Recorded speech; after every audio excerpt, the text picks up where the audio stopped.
hotel.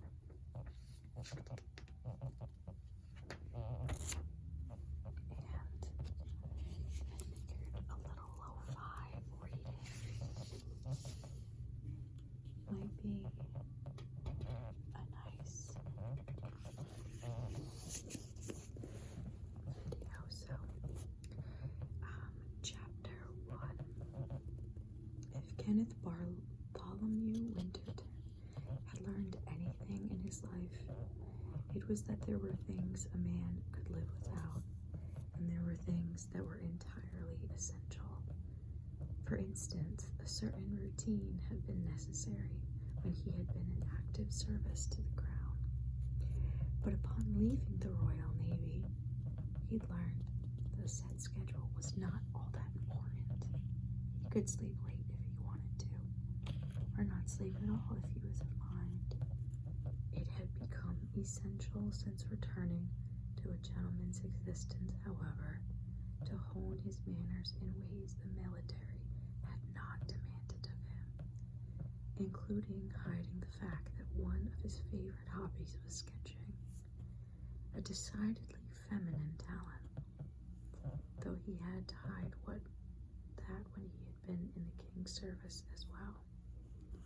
For the most part, Kenneth could look back on his 48 years and feel responsible pride at how well he had adapted to the different turns his life had traversed by, evaluating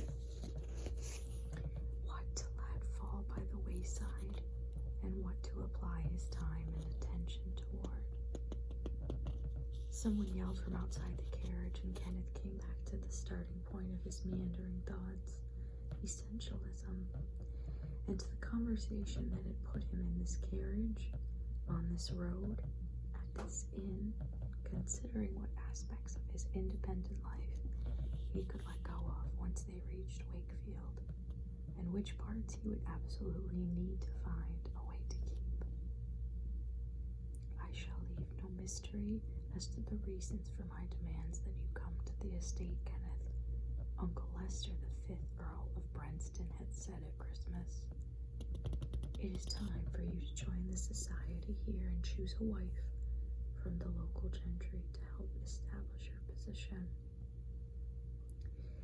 It had taken Kenneth 6 months to settle his affairs in Sussex, but the further changes his life would take still stumbled like a lame horse in his head when he allowed his thoughts to dwell there. He had not been raised to be the heir to his uncle's title, or the community position that came with it.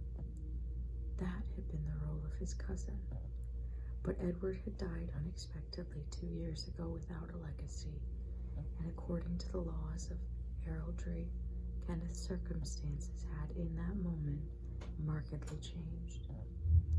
He was no longer just a landowner of a small estate in a southern county, but an heir to an earldom in the north, with duty and responsibility beyond himself. Uncle Lester had taken great care in educating him through letters and occasional visits about what this new position required, exact protocols, studious intention, flawless behavior, and complete respect for his place in the history of their nation. And finding the right wife. With 2 sons nearly grown, Kenneth did not need marriage to procure an heir for himself. But Uncle Lester had explained that those living in such northern villages struggled to accept those not born among the rugged hills. Marrying a woman with solid roots in the area who could facilitate the right introductions and host the proper social events would make all the difference in securing his position. Kenneth could accept that such a marriage was a reasonable idea, but was it essential? According to Uncle Lester, it was. Kenneth had agreed to Uncle Lester's expectations on principle, but was feeling trepidation as the abstract idea was rapidly becoming his reality. The carriage door opened and Kenneth's valet slid inside, shutting the door tightly behind him.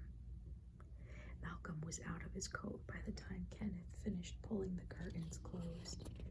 Kenneth hurried to similarly shed himself of his skin, as it were, just for a little while. "Meet us at the stone wall west of the church, on Barnsley Road," Malcolm said. "It is a simple parish church on the outskirts of the village." The man at the inn made it sound as though that would be an easy enough marker to identify. "If you reach the cathedral, you have gone too far." Kenneth nodded, both his understanding and agreement, while shrugging into Malcolm's coat, an unadorned gray tweed that would help with the disguise. Malcolm tossed his hat, and Kenneth caught it placing it onto his nearby bald.